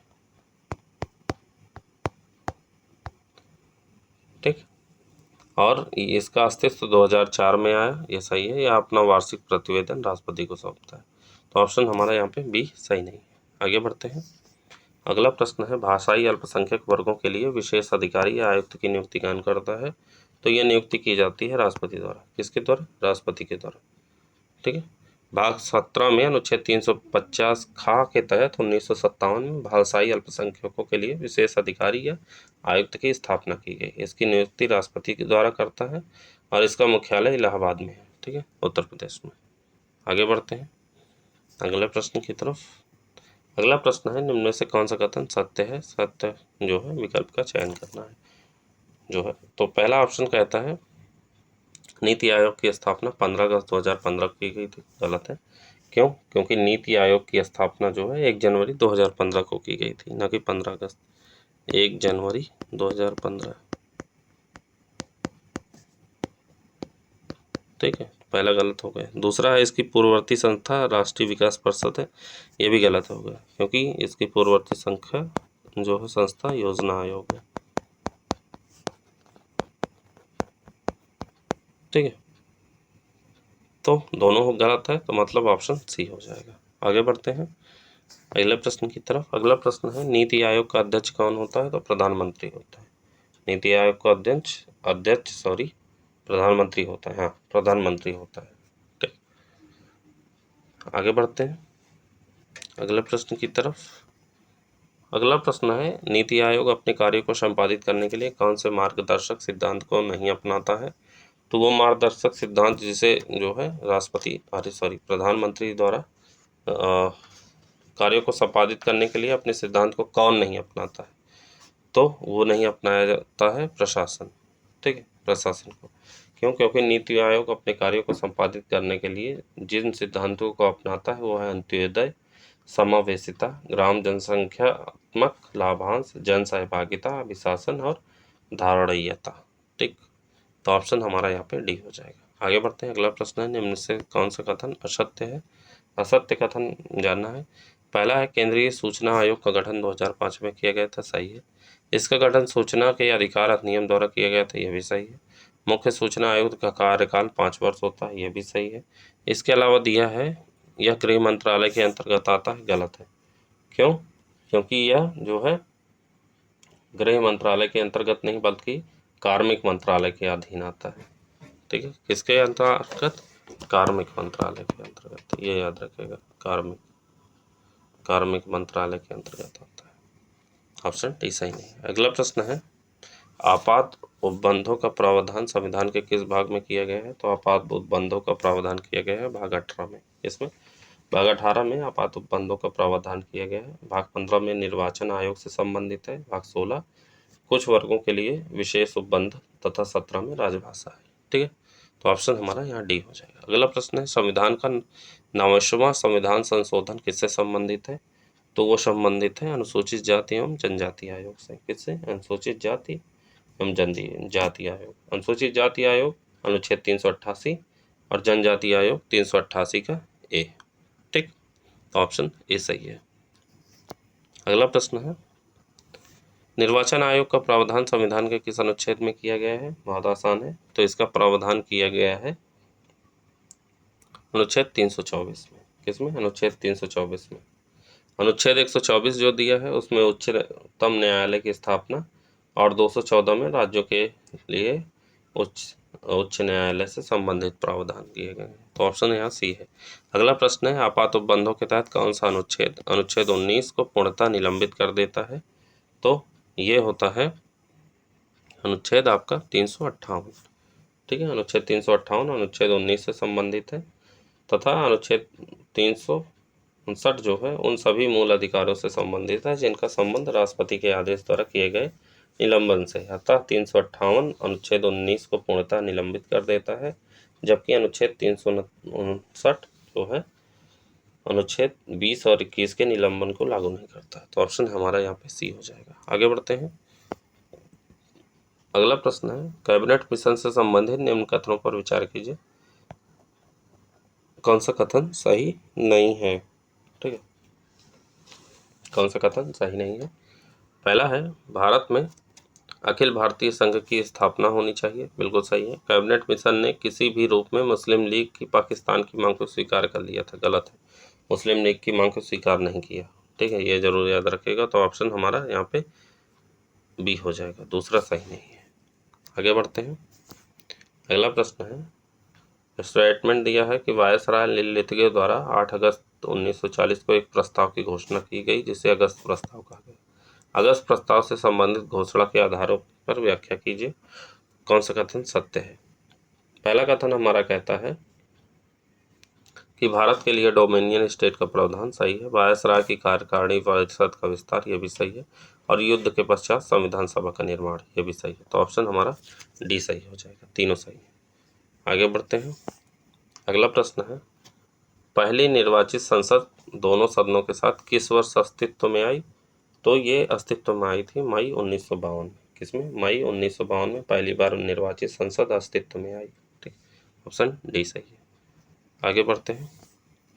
अगला प्रश्न है, भारत शासन अधिनियम 1919 के संबंध में निम्नलिखित कथनों पर विचार कीजिए। कौन सा कथन सही है?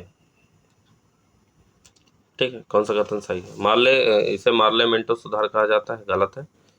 इसे क्या कहा जाता है? मार्लियामेंटो सुधार नहीं कहा जाता है, बल्कि इसे जो है मॉन्टेग्यू चेम्सफोर्ड सुधार कहा जाता है। ठीक, तो पहला हमारा गलत हो गया। दूसरा, इसमें प्रांतीय विषयों को 2 भागों में विभक्त किया, सही है। इसमें प्रथम बार प्रत्यक्ष निर्वाचन की व्यवस्था की गई, ये भी सही है। तो ऑप्शन कौन सा सही हो जाएगा? ऑप्शन हमारा बी सही हो जाएगा। आगे बढ़ते हैं।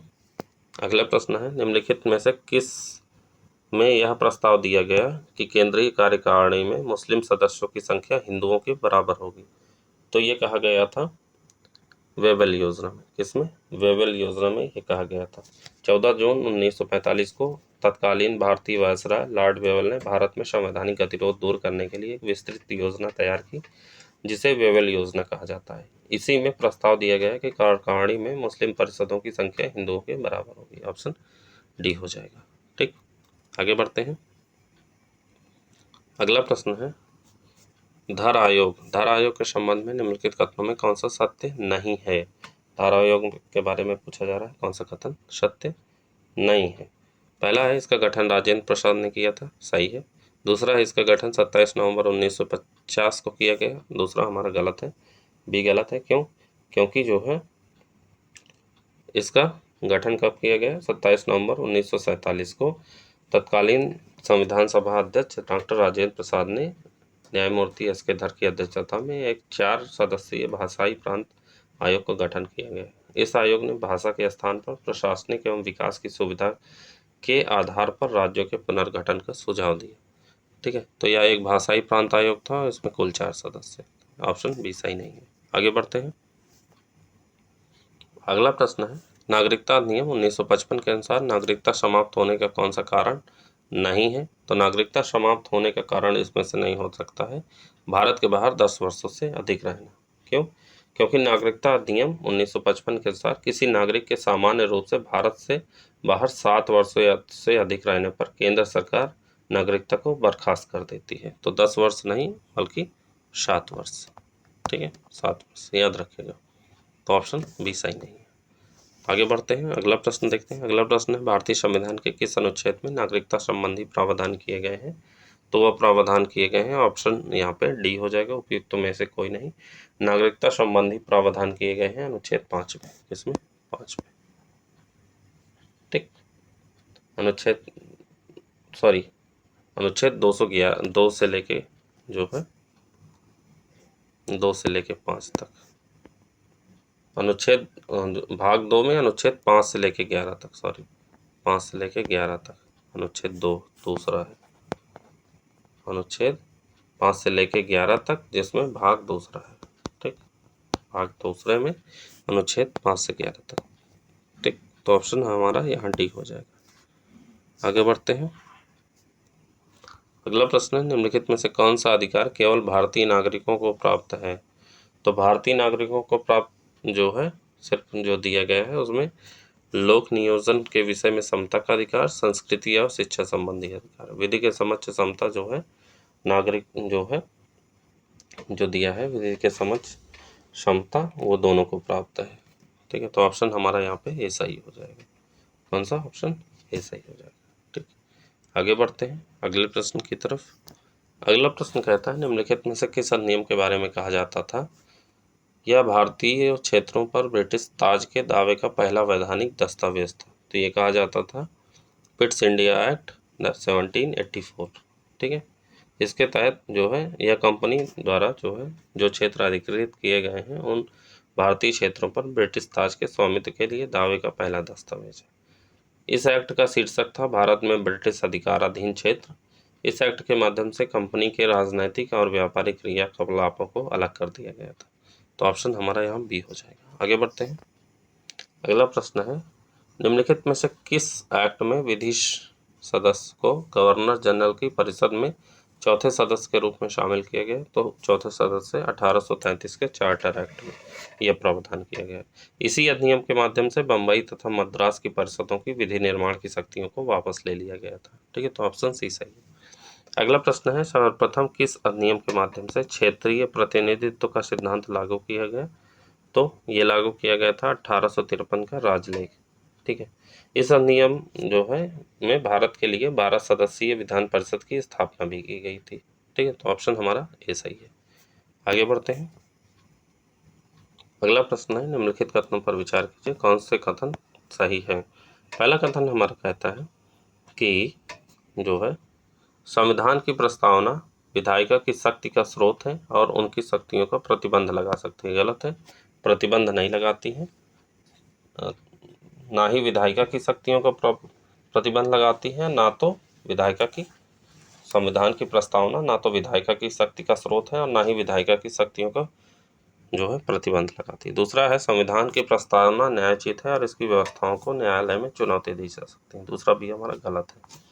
क्यों गलत है? क्योंकि यह गैर न्यायिक है अर्थात इसकी व्यवस्थाओं को न्यायालय में चुनौती नहीं दी जा सकती। तो ऑप्शन हमारा यहाँ डी हो जाएगा, दोनों गलत है। ठीक, आगे बढ़ते हैं। अगला प्रश्न है, भारतीय संविधान की कौन सी विशेषता संसदीय संप्रभुता के सिद्धांत के विपरीत है? तो वो होती है उपयुक्त में सभी, संविधान की सर्वोच्चता का सिद्धांत, शक्तियों का पृथक्करण और न्यायिक समीक्षा का सिद्धांत। ऑप्शन हमारा डी सही हो जाएगा।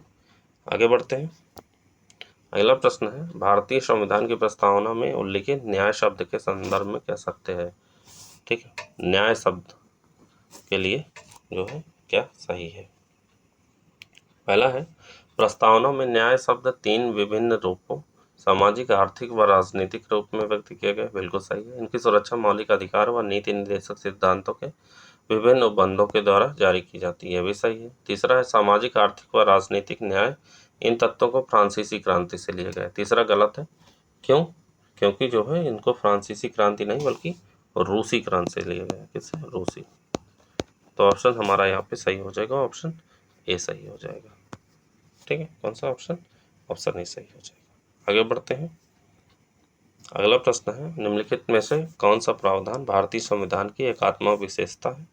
तो इसमें से जो है स्वतंत्र न्यायपालिका का जो प्रावधान होता है वो भारतीय संविधान की एकात्मक विशेषता के विरुद्ध होता है। ठीक है, तो ऑप्शन हमारा डी हो जाएगा। आगे बढ़ते हैं अगले प्रश्न की तरफ। अगला प्रश्न कहता है, भारतीय संविधान की कौन सी विशेषता संयुक्त राज्य अमेरिका के संविधान से नहीं ली गई है? तो इसमें से जो है संयुक्त राज्य अमेरिका के संविधान से नहीं ली गई है वो है समवर्ती सूची का प्रावधान, अवशिष्ट शक्तियों के का केंद्र में निहित होना और विधि के द्वारा स्थापित प्रक्रिया। ये तीनों नहीं ली गई, तो ऑप्शन डी हो जाएगा। तो क्या हो जाएगा? समवर्ती सूची का जो प्रावधान है वो ऑस्ट्रेलिया के संविधान से लिया गया है। अवशिष्ट शक्तियों के केंद्र में निहित होने का प्रावधान कनाडा से लिया गया है और विधि द्वारा स्थापित प्रक्रिया का प्रावधान जापान से लिया गया है। ठीक है, तो ऑप्शन डी हो जाएगा। आगे बढ़ते हैं। अगला प्रश्न है, भारतीय संविधान की प्रस्तावना के संबंध में कौन सा कथन गलत है? सही विकल्प का चयन करना है। प्रस्तावना में पहला है जो है पूछा गया है भारतीय संविधान की प्रस्तावना के संबंध में, प्रस्तावना के बारे में गलत कथन पूछा गया है। कौन सा गलत है? पहला है, प्रस्तावना में कोई भी संशोधन केवल अनुच्छेद 368 के अधीन हो सकता है। ये तो सही है। दूसरा है, प्रस्तावना को अब तक केवल एक ही बार संशोधित किया गया है। ये भी सही है। तो ऑप्शन डी हो जाएगा, ना तो एक ना तो दो, मतलब दोनों गलत नहीं है। ठीक, आगे बढ़ते हैं। अगला प्रश्न है, निम्न में से कौन सी अधिकार सिर्फ गरीबों को प्राप्त है? तो ऐसा कौन सा अधिकार सिर्फ जो है नागरिकों को प्राप्त है? नागरिकों को जो है कौन सा अधिकार सिर्फ प्राप्त है? तो वो अधिकार होता है लोक नियोजन के विषय में अवसर की समता का अधिकार। ठीक है, अनुच्छेद 2 के तहत अधिकार सिर्फ नागरिकों को प्राप्त है और अनुच्छेद 15, 16, 19, 29 और 30 जो है इसके अतिरिक्त कुछ अन्य अधिकार जैसे लोकसभा और राज्यसभा विधान के चुनाव में मताधिकार का अधिकार, संसद और राज्य विधायकों की सदस्यता के लिए चुनाव लड़ने का अधिकार, उच्च सार्वजनिक पदों जैसे भारत के राष्ट्रपति, उपराष्ट्रपति, उच्चतम न्यायालय और उच्च न्यायालय के न्यायाधीश, राज्यों के राज्यपाल, महान्यायवादी और राज्यों के महाधिवक्ता की धारण करने की योग्यता सिर्फ नागरिकों को दी गई। तो ऑप्शन हमारा ये सही है। अगला प्रश्न है, मौलिक अधिकार प्रोत्साहन देते हैं। मौलिक अधिकार क्या प्रोत्साहन देते हैं? राजनीतिक लोकतंत्र की भावना को। ठीक है, जबकि नीति निदेशक तत्व का कार्य सामाजिक व आर्थिक लोकतंत्र को बढ़ावा देना है। ठीक है, तो ये कार्य जो है डीपीएसपी का है। आगे बढ़ते हैं। अगला प्रश्न है, निम्नलिखित में से कौन सी भारत के संविधान की आधारभूत विशेषता नहीं है? तो इसमें से जो दिया गया है वो है संविधान के किसी भी भाग का संशोधन करने की संसद की निर्विवाद शक्ति। ये जो है संविधान की आधारभूत विशेषता नहीं है, बल्कि मूल अधिकार, स्वतंत्र न्यायपालिका और परिसंघवाद जो है विशेषता है। ऑप्शन डी हो जाएगा। आगे बढ़ते हैं। अगला प्रश्न है, मद्रास राज्य बनाम चंपकम द्वयराजन 1951 के मुकदमे में भारतीय सर्वोच्च न्यायालय के निर्णय के परिणाम स्वरूप निम्नलिखित में से किस मौलिक अधिकार को संशोधित किया गया है? तो वह मौलिक अधिकार है भेदभाव के विरुद्ध अधिकार। ठीक है।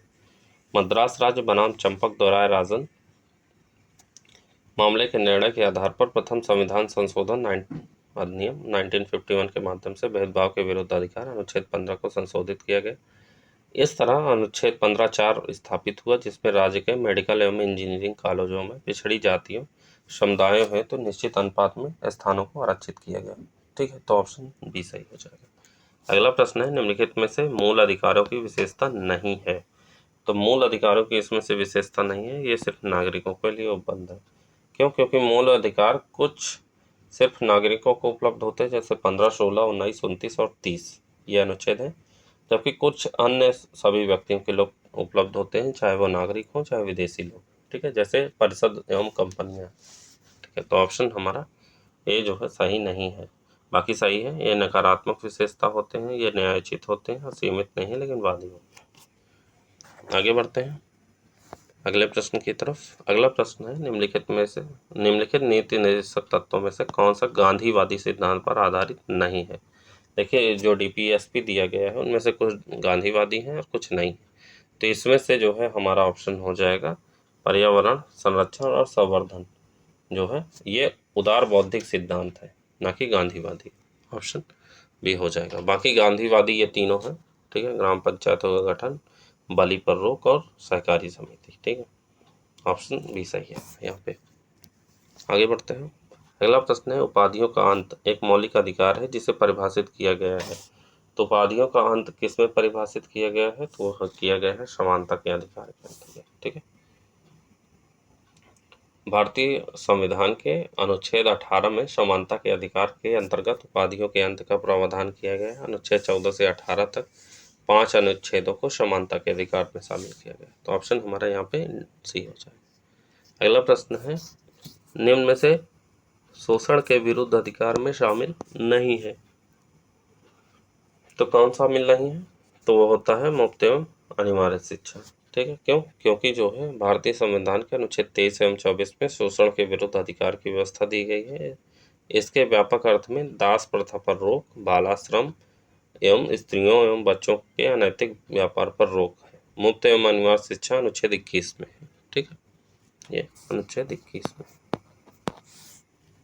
ऑप्शन डी हो जाएगा। आगे बढ़ते हैं। अगला प्रश्न है, निम्न कथनों में मूल अधिकारों से संबंधित कौन सा कथन असत्य है? मूल अधिकारों से संबंधित कौन सा असत्य है? तो इसमें एक ही असत्य है, इन्हें लागू करने के लिए विधान की आवश्यकता होती है, वह स्वतः लागू नहीं होती। गलत है। क्यों? क्योंकि मूल अधिकारों को लागू करने के लिए विधान की आवश्यकता नहीं होती है, जबकि निर्देशक तत्वों को लागू करने के लिए विधान की आवश्यकता होती है। तो ऑप्शन हमारा यहाँ पे टी हो जाएगा। आगे बढ़ते हैं अगले प्रश्न की तरफ। अगला प्रश्न है, अंतर्राष्ट्रीय शांति एवं सुरक्षा का उल्लेख संविधान के किस अनुच्छेद में किया गया है? तो वो अनुच्छेद है अनुच्छेद 51। ठीक है, अनुच्छेद 51 में जो है ऐसा दिया गया है। ऑप्शन हमारा कौन सा सही हो जाएगा? ऑप्शन डी हो जाएगा। अगला प्रश्न है, निजता के अधिकार को मूल अधिकार का दर्जा दिया गया है, यह संविधान के किस अनुच्छेद के अंतर्गत आता है? तो ये आता है अनुच्छेद 21 के अंतर्गत। किसके अंतर्गत? अनुच्छेद 21 के अंतर्गत। पुट्टास्वामी केस में निर्णय देते हुए 9 सदस्यीय संविधान पीठ ने अपने निर्णय में कहा था कि निजता का अधिकार मौलिक अधिकार है जो जीव एवं व्यक्तिगत स्वतंत्रता के अधिकार के अंतर्गत आता है। ऑप्शन बी सही है। आगे बढ़ते हैं। अगला प्रश्न है, निम्नलिखित में से सही सुमेलित नहीं है? ठीक है, सही सुमेलित नहीं है पूछा है, तो इसमें से जो है हो जाएगा ऑप्शन बी, अनुच्छेद 29 धर्म के अंतःकरण की स्वतंत्रता। ठीक है, ये जो है सही नहीं है। क्यों? क्योंकि अनुच्छेद 29 का संबंध अल्पसंख्यक वर्ग के हितों से संबंधित है, जबकि धर्म के अंतःकरण की स्वतंत्रता उसे मानने तथा उसे प्रचार करने का अधिकार अनुच्छेद 25 में, अनुच्छेद 25। ठीक, ऑप्शन बी सही नहीं है। अगला प्रश्न है, निम्नलिखित में से कौन सा कथन नीति निर्देशक तत्वों के बारे में सही है? ठीक है, तो इसमें से इसका उद्देश्य भारत को कल्याणकारी राज्य बनाना है, ये सही है। ऑप्शन बी सही है। आगे बढ़ते हैं। अगला प्रश्न है, निम्नलिखित में से सही सुमेल नहीं है। ठीक है, इसमें से कौन सा सही सुमेलित नहीं है? पहला है अनुच्छेद 40 ग्राम पंचायतों का गठन, बिल्कुल सही है। अनुच्छेद 44 संविधान नागरिक संहिता, यह भी सही है। अनुच्छेद 50 कृषि एवं पशुपालन का गठन, गलत है। अनुच्छेद 50 में जो है न्यायपालिका का कार्यपालिका से स्पष्ट विभाजन करता है। ठीक है, और कृषि पशुपालन आता है आपका अनुच्छेद 48 में। ठीक, ऑप्शन सी सही नहीं है। 41 आता है कुछ दशाओं में काम पाने का अधिकार। ठीक, आगे बढ़ते हैं। अगला प्रश्न है, मूल कर्तव्य के बारे में निम्नलिखित कथनों पर विचार कीजिए, फिर जो सही है उसका चुनाव करना।